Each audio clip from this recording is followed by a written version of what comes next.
Hello po! Second setup na nga kami and this is located at Buwadas Cafe again.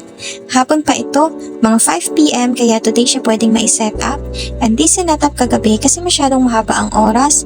Kung from night before nakaset up na siya pero hapon pa ang start. Though pwede naman and maglalast pa din naman na naka-inflate yung mga balloons. And marami din namang time today and 2 lang ang setup.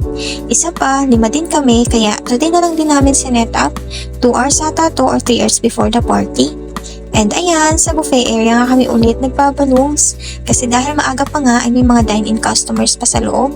Inuna na din namin yung entrance kasi may entrance art din tong setup. Tapos dito na din namin binuo yung para sa backdrop para ikakabit na lang dun sa loob. Tapos yung ibang kulay, pinagdadala na lang namin sa loob isa-isa. Medyo hassle nga lang pero madami-dami naman kami kaya carry lang. May inspo design pala ito. So again, di sa akin tong concept ng design. So credits to the rightful owner. Requested lang po kasi ni client na gayahin. And here's the final look of our Candleland theme backdrop in shimmer panel. And ayun lang po, hanggang dito na lang. Thank you po and bye-bye!